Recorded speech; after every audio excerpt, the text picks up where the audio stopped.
രശ്മി. ഈ വർഷത്തെ ആറ്റുകാൽ പൊങ്കാല വരികയാണ്. മാർച്ച് 9-ാം തീയതിയാണ് ആറ്റുകാൽ പൊങ്കാല. പൊങ്കാല പായസത്തിന്റെയും തെരളിയപ്പത്തിന്റെയും പൊങ്കാല കടും പായസത്തിന്റെയും ഒക്കെ റെസിപ്പി ഞാൻ ഓൾറെഡി അപ്ലോഡ് ചെയ്തിട്ടുണ്ട്. താഴെ ഡിസ്ക്രിപ്ഷൻ ബോക്സിൽ ഞാൻ അതിന്റെ ലിങ്ക് ഇട്ടേക്കാം. അപ്പൊ ഇപ്പൊ റിക്വസ്റ്റ് വന്നിരിക്കുന്നത് മണ്ടപ്പുറ്റിന്റെ റെസിപ്പി ചെയ്യാൻ വേണ്ടിയിട്ടാണ്. അതുകൊണ്ട് നമുക്ക് മണ്ടപ്പുറ്റ് ഉണ്ടാക്കാം. നല്ല രുചിയോടുകൂടി തന്നെ നമുക്കിത് ഉണ്ടാക്കിയെടുക്കാൻ പറ്റും. തലവേദനയോ അല്ലെങ്കിൽ തല സംബന്ധമായിട്ടുള്ള എന്തെങ്കിലും അസുഖങ്ങൾ വരുന്ന സമയത്ത് അത് മാറാനായിട്ട് നേരുന്ന ഒരു നേർച്ചയാണ് മണ്ടപ്പുറ്റിന്റെ നേർച്ച. ഇപ്പം തലയുടെ ഷേപ്പിലാണ് ഇത് ഉണ്ടാക്കി വെക്കുന്നത്. കണ്ണും മൂക്കും വായും ഒക്കെ വെച്ചിട്ടാണ് സാധാരണ ഇത് ഉണ്ടാക്കാറ്. അല്ലാതെ ചെയ്യുന്നവരും ഉണ്ട്, വെറുതെ ഉരുട്ടി വെക്കുന്നവരും ഉണ്ട്. പിന്നെ ഒരു വലിയ ഉണ്ടയായിട്ട് ഒറ്റ ഉണ്ടയായിട്ട് ഉരുട്ടിയിട്ട് ഒറ്റ തല എന്നുള്ള ഒരു സങ്കല്പത്തിൽ ചെയ്യുന്നവരുണ്ട്. അതൊക്കെ ഓരോരുത്തരുടെ ഇഷ്ടമാണ്. പിന്നെ ദൂര സ്ഥലങ്ങളൊക്കെ ഉള്ളവർ, ഇവിടെ വന്ന് പൊങ്കാല ഇടാൻ സാധിക്കാത്തവര് അവരവരുടെ വീടുകളിൽ തന്നെ അടുക്കളയൊക്കെ ഒന്ന് വൃത്തിയാക്കി ഗ്യാസിന്റെ അടുപ്പും ആ പരിസരമൊക്കെ ഒന്ന് നല്ല വൃത്തിയാക്കി ഇതേ സമയത്ത് തന്നെ പൊങ്കാല ഇടുന്നവരുണ്ട്. ദേവിക്ക് നേദിക്കുക എന്നൊരു സങ്കല്പത്തിലാണ് ഇത് ചെയ്തത്. നേദിച്ചിട്ട് നമ്മൾ കഴിക്കുകയും ചെയ്യും. അപ്പൊ നേദിക്കാനായാലും കഴിക്കാനായാലും നമുക്ക് നല്ല രുചിയോടുകൂടി തന്നെ ഈ മണ്ടപ്പുറ്റ് ഉണ്ടാക്കണം. അപ്പൊ അതിനുവേണ്ടി കുറച്ച് കാര്യങ്ങൾ മാത്രം ശ്രദ്ധിച്ചാൽ മതി. ഇതിപ്പോ ഏത് മതത്തിലുള്ളവർക്കും ചെയ്യാട്ടോ. ഹിന്ദുക്കൾക്ക് മാത്രം അവകാശപ്പെട്ട ഒന്നൊന്നുമല്ല, എല്ലാ മതസ്ഥരും വന്ന് ചെയ്യുന്ന ഒന്നാണ് ഈ പൊങ്കാല. ദൈവത്തിന്റെ കാര്യത്തിൽ നമ്മൾ ഹിന്ദുക്കളെന്നോ മുസ്ലിങ്ങളെന്നോ ക്രിസ്ത്യാനികളോ ഒന്നൊന്നുമില്ല. നമ്മളെല്ലാവരും ഒന്നാണ്. നമുക്ക് ഒറ്റ മതം മതി, സ്നേഹം. ഈ മതത്തെ തകർക്കാൻ വേണ്ടിയിട്ട് ആർക്കും സാധിക്കില്ല, അല്ലെ? അപ്പൊ നമുക്ക് പ്രാർത്ഥനയോടുകൂടി, ആ പ്രാർത്ഥനയുടെ കാര്യം പറഞ്ഞപ്പോഴാണ് നമ്മളിപ്പോ പൊങ്കാല ഇടുമ്പോൾ മാത്രമല്ല കേട്ടോ, നമ്മള് രാവിലെ അടുക്കളയിൽ രാവിലത്തെ ഭക്ഷണം ഉണ്ടാക്കുന്ന സമയത്ത് അത് പ്രാർത്ഥനയോടുകൂടി തന്നെ ചെയ്യുകയാണെന്നുണ്ടെങ്കിൽ അതിന്റെ ഗുണം നമ്മുടെ മക്കൾക്കും നമ്മുടെ കുടുംബത്തിലുള്ള എല്ലാവർക്കും കിട്ടും. അപ്പൊ അവർക്ക് ആ ഗുണം കിട്ടുന്നത് നമ്മൾ ആ ചെയ്യുന്ന ഒരു കർമ്മത്തിലൂടെ. അപ്പൊ അതിന്റെ ആ ഒരു ഫലവും കൂടെ നമുക്ക് കിട്ടും. അപ്പൊ നമുക്ക് രണ്ട് ഗുണമാണ് കിട്ടുന്നത്. നമ്മൾ ആ ചെയ്യുന്ന കർമ്മത്തിന്റെ ഫലവും നമ്മുടെ കഴിക്കുന്നതിനോട് കിട്ടുന്ന ആ ഒരു ഗുണവും. അപ്പൊ പ്രാർത്ഥനയോടുകൂടി നമുക്ക് നല്ല രുചിയുള്ള മണ്ടപ്പുറ്റ് ഉണ്ടാക്കാം. എല്ലാവർക്കും ആറ്റുകാൽ പൊങ്കാല ആശംസകൾ. അപ്പൊ നമുക്ക് മണ്ടപ്പുറ്റ് ഉണ്ടാക്കാനായിട്ട് 1 കപ്പ് പച്ചരിയാണ് കേട്ടോ എടുക്കുന്നത്. പച്ചരിക്ക് പകരം ചമ്പാ പച്ചരി എടുത്താലും മതി. ഞാൻ പക്ഷെ പച്ചരിയാണ് എടുക്കുന്നത്.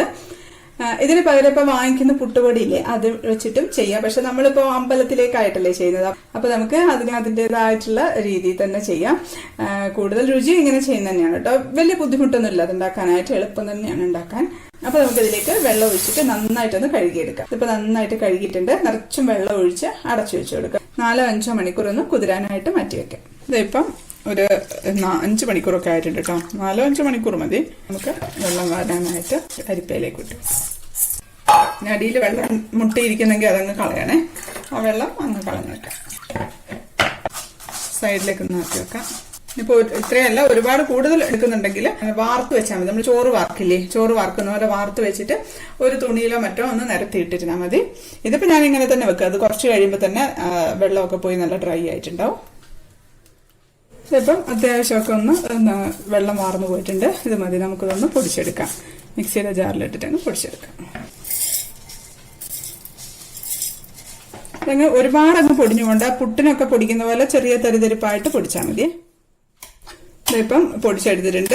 തരിതരിപ്പായിട്ടാട്ടോ പൊടിച്ചിരിക്കുന്നത്. ഇതുണ്ട്, തരിതരിപ്പായിട്ട്. നമ്മൾ പുട്ടിനൊക്കെ ഇതുപോലെയാ പൊടിക്കുക. ആ ഒരു പരുവത്തിന് എടുത്താൽ മതി. നമുക്ക് ഈ പൊടി ഇതിലേക്ക് ഇട്ട് കൊടുക്കാം. നമുക്കൊന്ന് വറുത്തെടുക്കാം.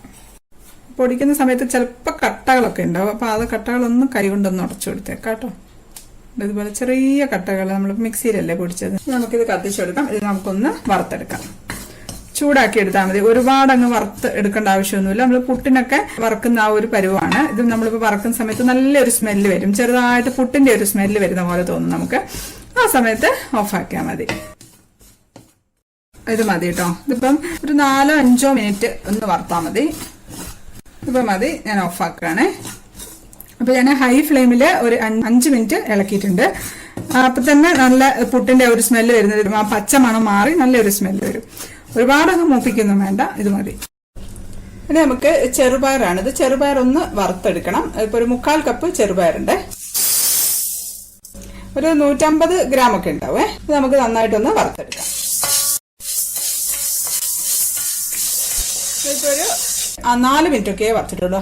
മതി. ഞാൻ ഓഫാക്കാണ്. അതിന്റെ കളർ കണ്ട കളറൊക്കെ മാറി ഒരു ഡാർക്ക് കളറായിട്ടുണ്ട്. നല്ല മൂത്ത മണം വരുന്നുണ്ട്. പയറും മൂത്തതിന്റെ മണം വരുന്നുണ്ട്. പെട്ടെന്ന് തന്നെയായി. ഇതൊന്ന് തണുക്കട്ടെ. തണുത്തതിന് ശേഷം നമുക്ക് ഒന്ന് പൊടിച്ചെടുക്കാം. ഇടയ്ക്കൊന്ന് ഇളക്കി കൊടുത്തേക്ക് കേട്ടോ. അല്ലെങ്കിൽ ഈ ചീനച്ചട്ടിയുടെ ചൂടുകൊണ്ട് ചിലപ്പോൾ കരിഞ്ഞു പോകാൻ സാധ്യതയുണ്ട്. നമുക്ക് ഈ പയറൊന്ന് പൊടിച്ചെടുക്കാം നന്നായിട്ട്. ഒരു റവയുടെ തരിയില്ലേ, അതുപോലെ പൊടിച്ചാൽ മതി. ഒരുപാട് അങ്ങ് പൊടിഞ്ഞങ്ങ് പോകരുത്. തരിതരിപ്പായിട്ട് പൊടിച്ചെടുക്കാം. ഇതിപ്പം തരിതരിപ്പായിട്ട് പൊടിച്ചിട്ടുണ്ട്. ഇനി പൊടിച്ചാൽ നന്നായിട്ട് അങ്ങ് പൊടിഞ്ഞു പോകും, അങ്ങനെ പൊടിയരുത്. ഈ ഒരു പരുവത്തിന് മതി. റവയുടെ തരി അത് മനസ്സിൽ വിചാരിച്ചാൽ മതി.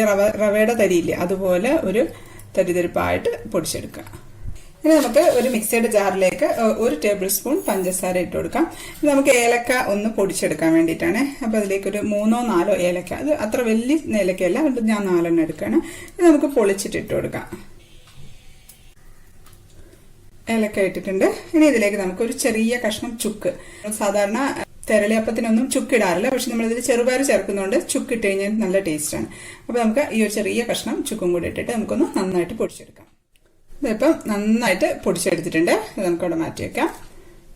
ഇനി നമുക്ക് ഇതിലേക്ക് ശർക്കര വേണം. ഇതൊരു 1/4 കിലോ ശർക്കര നന്നായിട്ട് പൊടിച്ചതാണ്. ഇത് ഇങ്ങനെ എടുത്ത് ഉടച്ചിട്ട് ഒരു കവറിലാക്കി വെക്കുക. അരിപ്പൊടിയും പയറുപൊടിയും പഞ്ചസാര പൊടിച്ചതും എല്ലാം ഒന്ന് പൊതിഞ്ഞ് വെക്കുക. ഒരുമിച്ച് പൊതിഞ്ഞ് വെച്ചാലും മതി കേട്ടോ, വേറെ വേറെ പൊതിഞ്ഞ് വെക്കണമെന്നില്ല. ഒരു മുറി തേങ്ങ മതിയാകും. ഇപ്പോൾ ഒരു 1.5 കപ്പൊക്കെ ഉണ്ടാവും കേട്ടോ, അത് മതിയാകും.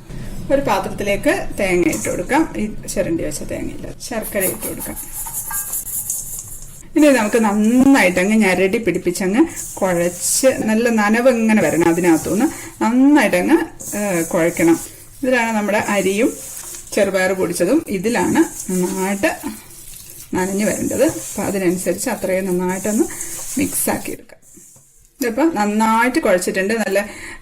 നന്നായിട്ട് കുഴഞ്ഞത് വെള്ളം പോലെ ആയിട്ടുണ്ട് കേട്ടോ. ഇനി നമുക്കിതിലേക്ക് അരിപ്പൊടി ഇട്ട് കൊടുക്കാം. പയറ് തരിതരിപ്പിന് പൊടിച്ചതിട്ട് കൊടുക്കാം.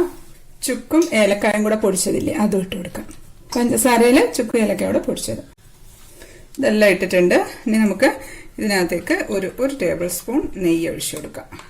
ഇനി നമുക്കിത് നന്നായിട്ടെല്ലാം കൂടെ നന്നായിട്ട് അങ്ങ് കുഴയ്ക്കാം. നമ്മൾ വെള്ളം ഒട്ടും ചേർക്കരുത്, ഇതിനകത്ത് തന്നെ കുഴഞ്ഞു വരണം. ഇത് നമ്മൾ നന്നായിട്ട് അങ്ങ് കുഴച്ചെടുക്കട്ടെ. ഇതൊക്കെ നന്നായിട്ട് കുഴഞ്ഞു വന്നിട്ടുണ്ട്.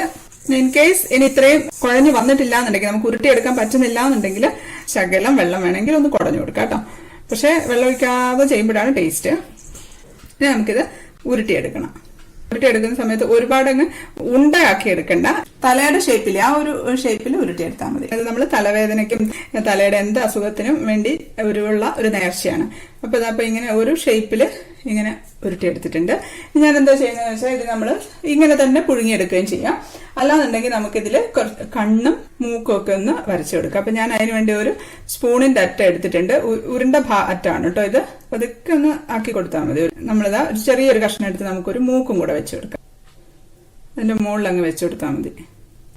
ഇങ്ങനത്തെ എന്തെങ്കിലും ഉണ്ടെങ്കിൽ അതുപോലെ ചെയ്യാം. ഇല്ലാന്നുണ്ടെങ്കിൽ പപ്പടം കുത്തിയൊക്കെ ഇല്ലേ, പപ്പടം കുത്തിയുടെ അറ്റോ അങ്ങനെ എന്തെങ്കിലും എടുത്താൽ മതി. ഇങ്ങനെയൊന്നും ചെയ്യണമെന്നില്ല, എല്ലാവരും ഇങ്ങനെയൊന്നും ചെയ്യൊന്നുമില്ല കേട്ടോ. ഇപ്പൊ ഒരു മുഖത്തിന്റെ ഷേപ്പായില്ലേ. ഇതൊക്കെ അമ്പലത്തിലെ നടയിലിരുന്നിട്ട്, അല്ലെങ്കിൽ എവിടെയാന്ന് വെച്ചാൽ ഇതിടുന്നത് റോഡ് സൈഡിലൊക്കെ ഇരുന്നിട്ടല്ലേ നമ്മൾ പൊങ്കാലിടുക. അപ്പൊ അവിടെ ഇരുന്നിട്ട് വിരലുകൊണ്ടൊന്നും ഇങ്ങനെ അമർത്തി കൊടുത്താൽ മതി. ഇതിലൊക്കെ പഴം ഇടരുത് കേട്ടോ. പഴം ഇട്ട് കഴിഞ്ഞാൽ അത്ര ഒരു ടേസ്റ്റ് ഉണ്ടാവില്ല. ഞാനിതൊന്ന് മാറ്റി വെക്കട്ടെ. അതുപോലെ നമുക്ക് അടുത്തതും ഉരുട്ടിയെടുക്കാം. ഇൻ കേസ് ഡ്രൈ ആയി പോവുകയാണെങ്കിൽ ശകലം ഒരു വെള്ളം ഒന്ന് കയ്യിലാക്കിയിട്ട് ഉരുട്ടിയാൽ മതി. ലാസ്റ്റ് ഇത്തിരി വെള്ളം കുടഞ്ഞെന്ന് വെച്ചാൽ കുഴപ്പമൊന്നുമില്ല. വിരലുകൊണ്ടൊന്ന് പ്രസ് ചെയ്താലും മതി കേട്ടോ. ഞാനിപ്പോൾ സ്പൂണിന്റെ അറ്റം എടുക്കുന്നേ ഉള്ളൂ. എനിക്ക് ഈ റെസിപ്പി തന്നത് ഇന്ദിര ചേച്ചിയാണ് കേട്ടോ. ഈ സമയം ഞാൻ ഇന്ദിര ചേച്ചിക്ക് നന്ദി പറയാണ്. ഇനി ഞാൻ ഇതുപോലെ തന്നെ എല്ലാം ഒന്ന് ഉരുട്ടിയെടുത്ത് വെക്കട്ടെ. ഇപ്പം എല്ലാം ഉരുട്ടി ഷേപ്പാക്കി വെച്ചിട്ടുണ്ട്. ഇങ്ങനെയൊന്നും ചെയ്യണമെന്നില്ല കേട്ടോ. ഇതിപ്പോ ഒരു 17 ഉണ്ടയാണുള്ളത്. അതിപ്പോ അല്ലാന്നുണ്ടെങ്കിൽ ഈ ഒരു ക്വാണ്ടിറ്റി തന്നെ 3 വലിയ ഉണ്ടയാക്കിയിട്ട് അതിൽ ആകുമ്പോൾ നമുക്ക് വിരലുകൊണ്ട് ജസ്റ്റ് ഒന്ന് കുഴിയൊക്കെ കുഴിച്ച് കണ്ണും മൂക്കൊക്കെ വെക്കാൻ പറ്റും. എങ്ങനെയായാലും കുഴപ്പമില്ല, അതിപ്പോ നിങ്ങളുടെ ഇഷ്ടമാണ്. ഇപ്പം ഓരോരുത്തർക്കും ഇപ്പൊ ഒരു തല, അപ്പൊ ചിലർ അങ്ങനെ നേർച്ച നേരും, ഒരു തലയ്ക്ക് വേണ്ടി ഒരു ഉണ്ട എന്ന് പറഞ്ഞിട്ട്. അപ്പൊ അങ്ങനെ ഒരു ഉണ്ട മാത്രമായിട്ട് വെക്കാം. അതൊക്കെ നിങ്ങളുടെ ഇഷ്ടം കേട്ടോ. ഞാനിപ്പം ഒരു 17 എണ്ണം ഉരുട്ടി വെച്ചിട്ടുണ്ട്. കാണിച്ചു തരാം. ഇതുണ്ട്,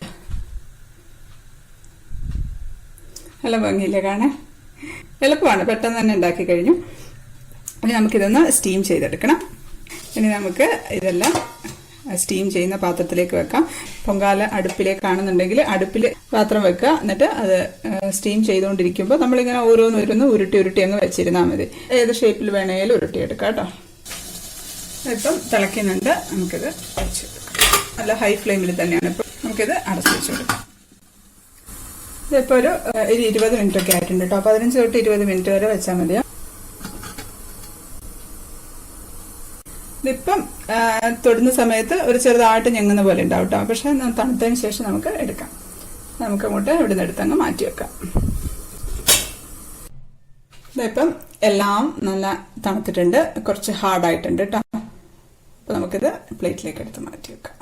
ഇത് വേവിക്കാനായിട്ട് വെച്ചിട്ട് ഞാൻ സിറ്റിംഗ് റൂമിൽ പോയി ഇരുന്നിട്ടുണ്ടായിരുന്നു കേട്ടോ. അപ്പൊ ഹസ്ബൻഡ് ചോദിക്കുന്നത് നിനക്കറിയോ, നമ്മുടെ രണ്ടുപേരുടെയും കൂടെ ഫാമിലിയിൽ 17 പേരായിരുന്നു. അപ്പൊ ഇരുന്ന് നോക്കിയതാണ്, എണ്ണി നോക്കിയതാണ്. ഒരു വല്ലാത്ത കോയിൻസിഡൻസ് ആയിപ്പോയി കേട്ടോ. പക്ഷെ എനിക്ക് ഭയങ്കര സന്തോഷം തോന്നി. അങ്ങനെ എങ്ങനെയോ വന്നതാണത്. അപ്പൊ നമുക്കിത് ടേസ്റ്റ് ചെയ്ത് നോക്കാം. ഒരാളുടെ മുഖം പോലെ തന്നെ ഉണ്ട് അല്ലേ. മുറിക്കാനേ രണ്ടത് ഇങ്ങനെ പൊടിഞ്ഞു വരുന്നുണ്ട്. ഇതുപോലെ പൊടിഞ്ഞു വരണം. ടേസ്റ്റ് ചെയ്യട്ടെ. നല്ല ടേസ്റ്റ് ഉണ്ട് കേട്ടോ. ചെറുപയറിന്റെ തരിതരിപ്പിനെ പൊടിച്ചില്ലേ, അപ്പൊ അതിന്റെ ആ ഒരു ടേസ്റ്റ് വരുന്നുണ്ട്. അരിയുടെ ടേസ്റ്റ് ഉണ്ട്. പിന്നെ തേങ്ങ ശർക്കരയൊക്കെ നല്ലോണം ഇട്ട ചുക്കിന്റെ ചെറിയൊരു ടേസ്റ്റ് വരുന്നുണ്ട്.